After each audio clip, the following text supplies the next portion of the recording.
So it is not lost on any of us here the difficulties we find ourselves in. This is the last week before the elections, and in all likelihood, this is, well, as of yet, it has been the most difficult elections of our lifetime. Allah knows what the future will hold.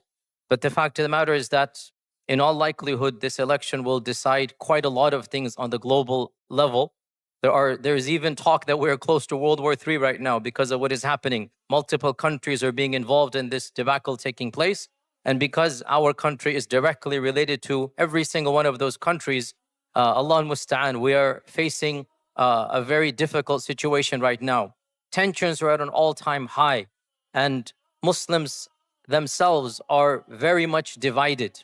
There's a lot of anger, a lot of fear, a lot of accusations, even within our own community.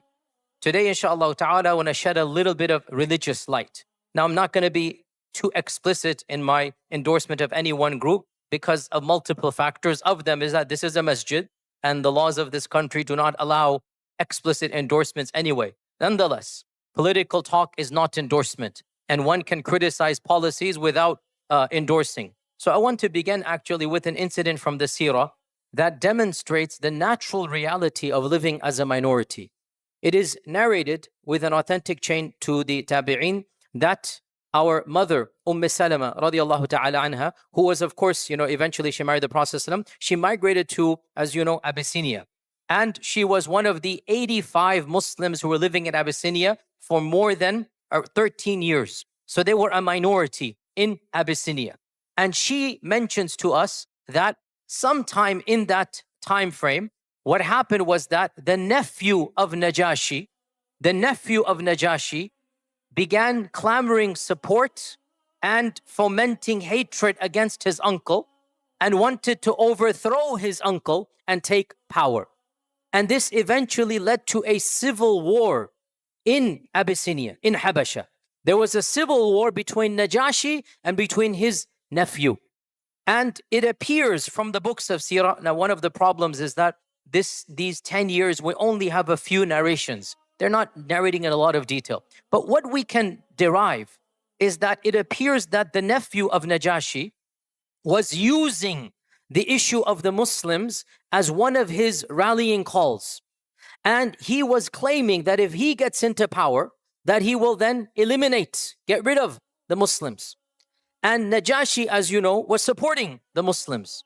So Salama says that when we heard of the battle taking place, and I quote you directly from her own phrase, she said that we did not feel any fear that was worse than the fear of what might happen. She is saying the Muslims were petrified, terrified of what is going to happen.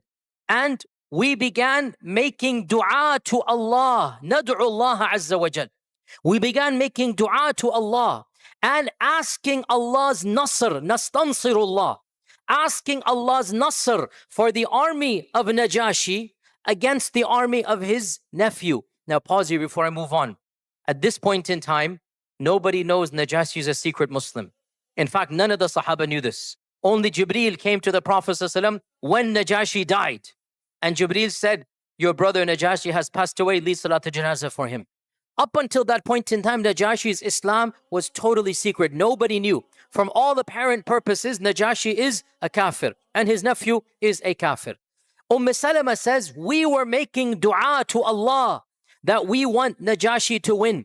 And we're asking Allah's nasr to come to the army of Najashi against the army of his nephew. And the night of the battle, we spent sleepless, awake. This is how scared they were, which demonstrates their existence was one of the political debates between them. They're so worried. They're spending the night in fear, like who's going to win? Until in their anxiety, they said, who amongst you will volunteer to go look at the battle and tell us who wins? Who's going to win the election? Who's going to win that? And Zubayr ibn al-Awwam, you all know Zubayr. Who is Zubayr? Ashara Mubashara and the cousin of the Prophet ﷺ. He's the first cousin of the Prophet ﷺ. At this stage, he's around 19 years old. Zubayr was the youngest of them, and Zubayr was, mashallah, he was a bodybuilder, powerful man. He was a very athletic person, and he is now the youngest. Zubayr ibn Awam said, I will volunteer. They said, how are you going to go? They're on the other side of the river. He said, prepare for me a water canister, but don't fill it with water, fill it with air. So he took a water canister, he took a leather, pouch, and he used it as a floating device to swim across the river that was a tributary of the Nile. It was a very fast-flowing river, dangerous river. Zubayr ibn al-Awwam used this type of scuba equipment, maybe I can say, and maybe if you don't mind me saying that, a scuba equipment type, to use it to go underwater, under top of the water, and use that to then monitor the war from the river Nile. He's in the water and he's seeing what's happening. And he stays there until Najashi wins. And he then comes back rushing in the middle of the night. He comes rushing, and they say that he took off his upper izar, waving it to the camp of the Muslims, that Alhamdulillah, Najashi has won, because they see him from afar. This is the sign. He is so happy. He is quite literally jumping for joy, celebrating with his top garment, with his rida, with his izar, top garment. He's celebrating that Najashi has won. And Salama said, we were the happiest we were when we heard the win of Najashi over his nephew. Now, of the most common sense aspects we can derive, and I only say these because unfortunately we still have some sentiments we need to gently, correct in this regard. It is human nature when your existence is threatened.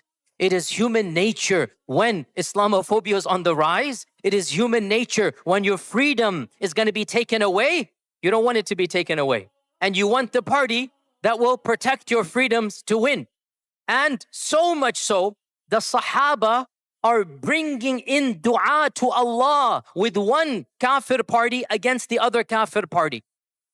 If dua to Allah is allowed between kuffar parties, then wallahi min babi awla, a priori, a million times easier. If you can make dua to Allah as a ritual between two parties, without a doubt, you can do much less than this, which is campaigning, which is voting, which is helping in the dunyawi sense, right? Again, I say this because we still have this sentiment amongst us that voting is haram, voting is shirk, voting is kufr. SubhanAllah, at this point, Najashi was a public kafir, and in his court, kufr practices took place. We know this from the seerah. When Amr ibn al-As and the others of Quraysh entered Najashi's palace, the first thing they did, they followed the custom of the time. And that is, they did sajda to Najashi.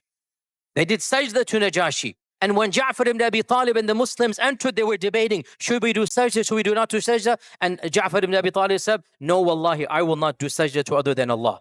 And so he did not do sajda. Remember the story from, the conversation. My point being, Najashi's court is ruling by other than the law of Allah. Najashi has practices that are kufr. Najashi's court is a pagan or a kufri court. The Sahaba didn't say, if we make dua for Allah, this is an endorsement of all of the kufr of Najashi. And yet we have in our midst those who say, if we vote, it is an endorsement of all the kufr of that party. No, it doesn't work that way. This is a figment of your imagination.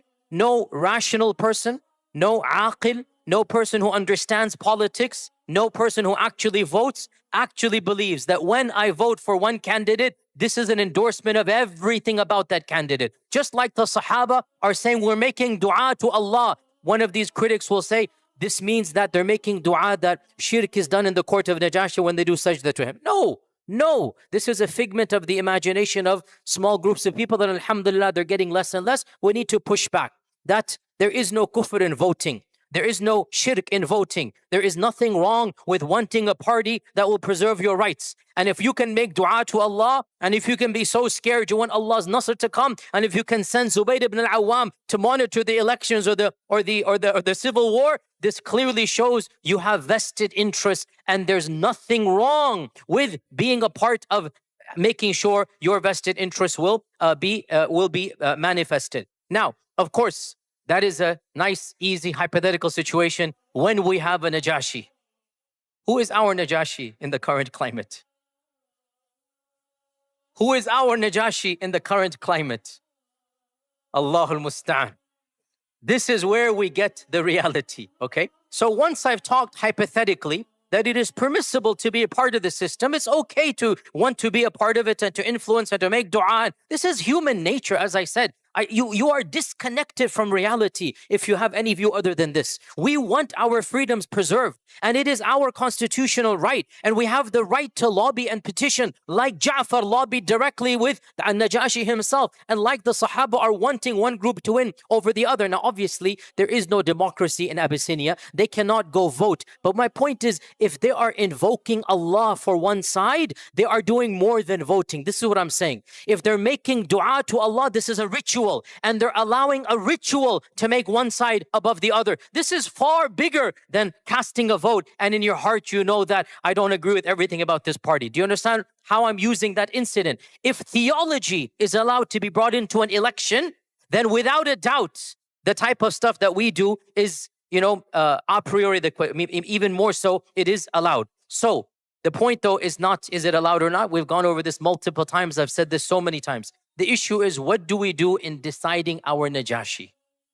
And the reality is that in the current climate we are in, it is not an easy case. And this is where the tensions are rising. And I have witnessed, unfortunately, a very sad phenomenon, which is why I am addressing this topic today. And this phenomenon is that Muslim civic leaders and Muslim scholars are using language against other Muslims that is not befitting. Muslims are fighting other Muslims and accusing other Muslims of hypocrisy and accusing Muslims of not caring about Allah, of betraying the religion, of being treacherous to the religion of Allah if they disagree based upon political analysis. And this is what has prompted me to have a brief lecture today to address this inter-Muslim problem. Now, for the record, a group of imams, yours truly, a group of imams have signed a very public petition that these imams have said that we should not reward any major of the two parties that has clearly endorsed genocide. Okay? This is an opinion. The language in that draft does not mention that if you disagree with us, you're a kafir. If you disagree with us, you're a deviant. If you disagree, no, it's simply an opinion. An opinion. And the wisdom of those people who signed that, the question is, the pushback is, a third party will never make it to the White House, at least not in the next 10, 20, 30 years. The third party, it is impossible that the third party will actually make it to the White House. So many people think this is a useless tactic.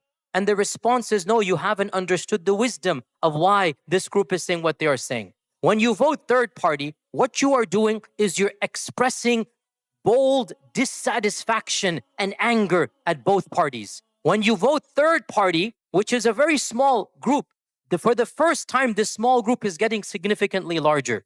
This is the largest the third parties have ever been for Allah knows how many years. And therefore, what you're doing, you're sending a message to the two big parties that there is a sizable minority that is angry with you. And that minority, the message then will be, oh, both parties, you need to shape your policies to cater to the people that are angry at you. By voting third party, the message is given, you are sending the clear signal that both of you parties are bankrupt, and unless you change your policies, you are not gaining us back.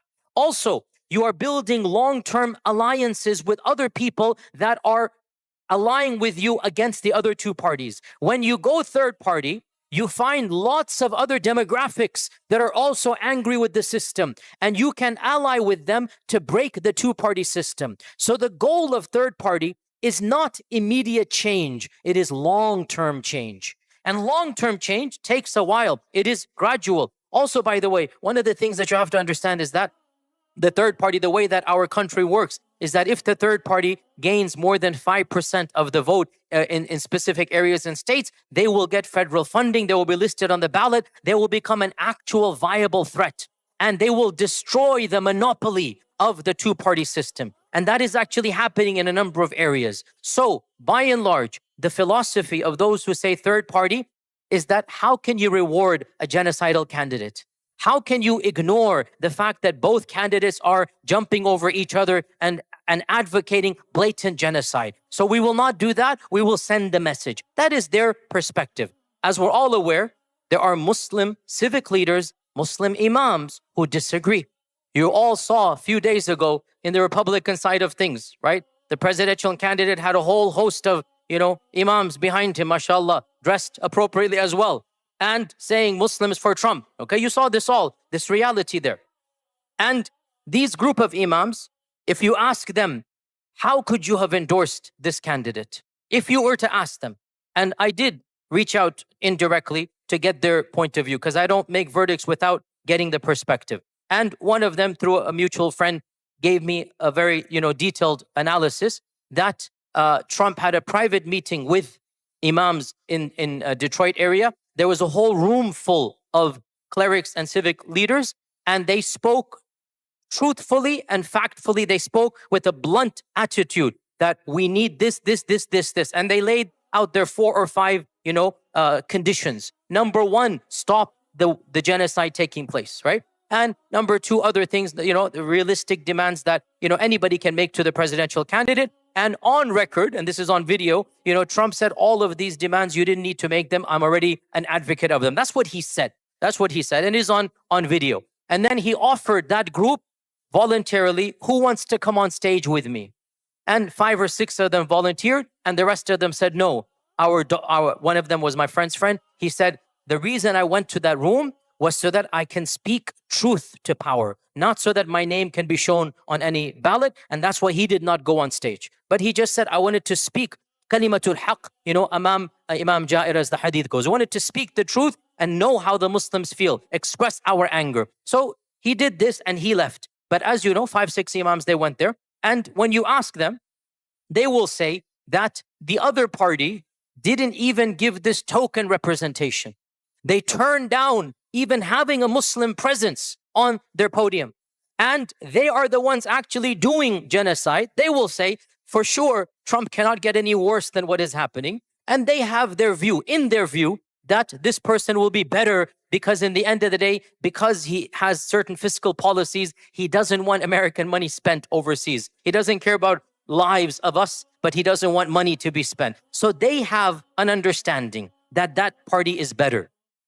On the flip side of the coin, you have a growing community of very prominent Muslim activists on the Democratic side. And they are, once again, advocating that Trump is going to be the worst candidate, and they have the long list of reasons: the Muslim ban, Islamophobia, rhetoric, moving to Jerusalem, capital, etc. And they have their long list over there, and everybody knows this debacle. Now, as I said, my personal opinion is besides the point. It is well known. My letter is out there, but this is a personal opinion. The Islamic fatwa, the verdict that I'm going to say now is different than my personal opinion. And that is, when it comes to political analysis, nobody can invoke the name of Allah that they are on the side of al-haq and the other side is on batil. Nobody can bring in the religious card because political analysis is subjective. It is conjecture. It is not certain. It is not yaqini. And therefore, if you want to accuse the other person of being wrong, no problem, meaning from the political standpoint. You even want to use language that is more harsh. You're a fool. You're an idiot. You are naive. Pause here. You're not going to win people to your argument by insulting them. And if you want people to be convinced, if you call them foolish, as some of the Muslims are calling each other, you're not going to win. If you call them naive, everybody accuses everybody else of being naive in politics. Everybody accuses everybody else of being naive. Both parties are accusing, both Muslims of each side are accusing each other of being naive. And we also have been accused of being naive when we say vote third party. Everybody is accusing everybody. Who gets to decide? Who will judge the judges? Who will be the final arbiter? Who will decide? Who can predict the future? Who can predict the future such that you think this person is evil, and when they get into office, actually it turns out they might do something that is beneficial? Politics is filthy and dirty. Politics is full of lies. Politics is deceit, and we all know this. So therefore, if you want to say they're wrong, you can say that. If you want to say they're foolish, I think you are being foolish when you use the term foolish because you're not going to win points. But it is not un-Islamic. But the minute you say you are a traitor to Allah and His Messenger, the minute you say you have betrayed the ummah, the minute you bring in the religion card, even as I have strong personal views, I will say, no, this is crossing the red line. You cannot use the religious card between Muslims who think that the way to support Palestine is this versus this versus this versus this. The only time you can use the religious card is if somebody literally says, I don't care about the genocide. I want my taxes to go down. That person, you say you have betrayed the ummah. You are selfish. You are more concerned about your pennies and cents versus the thousands of children dying. Then you can use the religious card. But anybody who says, I believe third party, Democrat, Republican, is going to be better for the cause of Gaza, that's their analysis. And who are you to force your analysis on other people? Let us go back to our hero, Zubayr ibn al-Awwam, and extract another benefit from his life. Zubayr ibn al-Awwam lived a very long life, and he participated in so many battles. And he was, as you know, the warrior of Islam. He was the warrior and he was the Hawari of the Prophet sallallahu alaihi wasallam. Do you remember how he passed away? He passed away a very tragic death in our history, very sad. And that is in the first civil war. In the first civil war, when politics for the first time divided the ummah. It divided the ummah and it created an entire series of events that Sunni Islam, and we are all Sunnis, Sunni Islam says, let's not talk about it. It's literally PTSD, literally. We don't want to talk about it. Let's just move on. As Imam Ahmad said, that was a time Allah saved our swords from having to choose sides. So let us save our tongues from having to choose sides as well. Sunnism, by and large, moved on. And that's why we, as a default, don't talk about that episode too much. We skip over it. We fast forward it. It's a very painful. More Sahaba were killed between the Sahaba fighting, the Battle of Jamal, the Battle of Siffin, the two big battles. More Sahaba were killed fighting each other than all of them had been shaheed fighting the Romans and the Persians. Very, very, very sad time. Ali radiallahu anhu on one side, Aisha radiallahu anha and Talha and Zubayr on one side. And they have the Battle of Jamal. And a massacre ensues, really. And Talha dies. And Zubayr dies. Shaheed died. They both died in the Battle of the Jamal. And our mother Aisha's camel is surrounded. And finally the camel itself is killed and the camel collapses. And Ali radiallahu anhu says, you cannot touch her. She is our mother and she is protected and sent back. But tens of thousands of people died. And then a few months later, the Battle of Siffin, which was even bigger. And you have once again on one side Amr ibn al-As and Muawiyah and other Sahaba. And on the other side, all of these other great Sahaba. And another massive tragedy occurs. From this tragedy, we should learn. From this tragedy, multiple groups split up. You had one group that said, Ali radiallahu an is theologically right, and those who oppose him, they are theologically wrong, and they're sinful, and they're deviant, or they're kuffar. And this group, eventually, many strands of Ahl al-Tashayyu', they have this strand.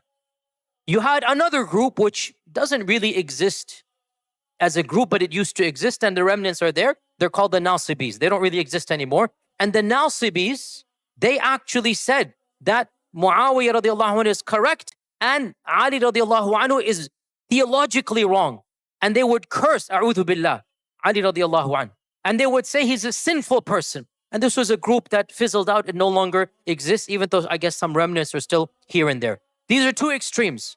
The third group, Kharijites, they broke away from Ali radiallahu anhu when he refused to execute the prisoners of war in the battle of Jamal, the battle of the camel, when he refused to take prisoners of war. And they said, how can you not take prisoners and take ghanima and take war booty? How can you not? And Ali radiallahu anhu said, have you no shame? Who amongst you will take our mother Aisha radiallahu anha as a prisoner? Have you no shame? These are not kuffar. These are Muslims. And the rules are different when we're fighting Muslims versus the Byzantine versus the Sassanid. And so he refused to apply those laws in the battle of Jamal. And the Kharijites said, this means you are fighting a group that you did not think is incorrect. This makes you incorrect. And so the Kharijites said, you're a kafir, he's a kafir, everybody's a kafir. And that's what they believe. Everybody's a kafir. And that, by the way, I'm not trying to be too harsh, but there is an element of this in these extremist groups who keep on saying everything is kufr, kufr, kufr. There's an element of that in this group. I'm not saying they're Kharijites, but if you study Khariji theology and you study these groups, there is a little bit of similarity. The quickness to pronounce kufr. Everybody who disagrees becomes a kafir. That's not mainstream Islam. This is extremism. It's not mainstream Islam. The Kharijites said everybody's a kafir because you're wrong. Then another group comes, the Mu'tazilites. And the Mu'tazilites says both cannot be right. Either Ali is right or Aisha is right or Muawiyah is right. And then they said, but we don't know who's right. So because we don't know who's right, all of them become suspicious. They become deviants and we don't know which one is right. We're not going to say kafir.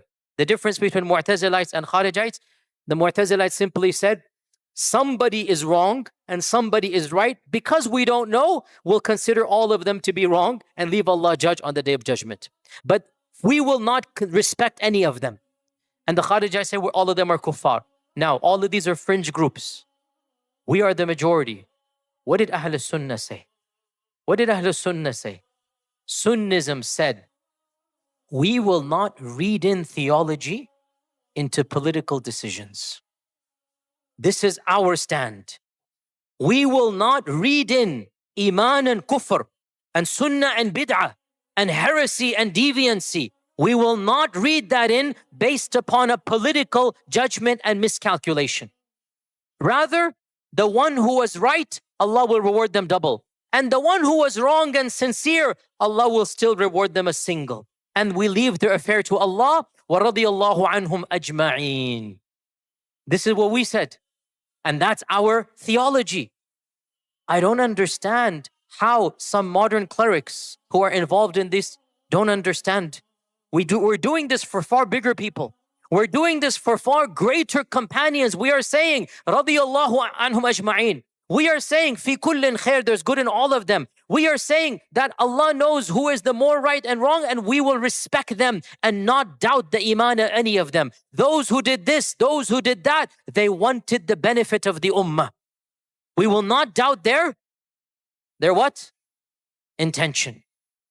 I don't understand why we cannot take the same philosophy and apply it to the modern context, where we don't have Aisha, Ali, Talha, Zubair. We have people that are infinitely smaller than them. Can we make the similar excuse for them? So my position, therefore, is very straightforward. It is mainstream Sunnism. You may take whatever position you want, and you may argue it passionately, and you may try to convince the other person. But the red line that we cannot cross is the line of accusing your opponent to be somebody who is treacherous to the ummah, disobeying Allah and His Messenger. Your analysis is not divine. And your opinion of the current political climate is not wahi from Allah. So if somebody has a different opinion, they have the right to hold it. And then final point, and this is a very deep and profound point. I hope you understand what I'm saying. In the grand scale of things, even though my opinion, I've already hinted at it, what it is. In the grand scale of things, it is actually healthy for the Muslims to be represented across the American spectrum. We need inroads to all peoples because one of them is going to be elected, and to have some representation is better than none. So you have to act as an adult, as a mature person in the room, not as a little child throwing a tantrum. You have to act in a very mature manner and understand you can't put all of your eggs in one basket. It's actually a bit dangerous to do that. And therefore, even if I have an opinion, and I do, and I will tell you my opinion outside where I'm allowed to do so a little bit more bluntly, and it's public news, even if I have an opinion, I have never used Islamic negative adjectives for those who disagree with me.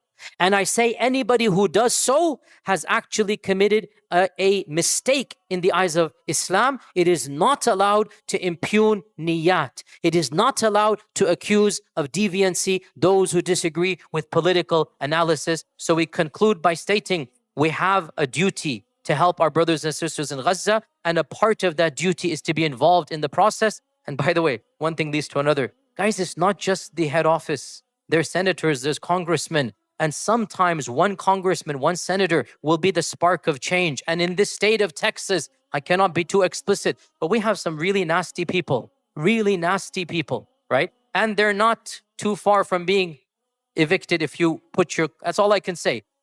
Look at the reality.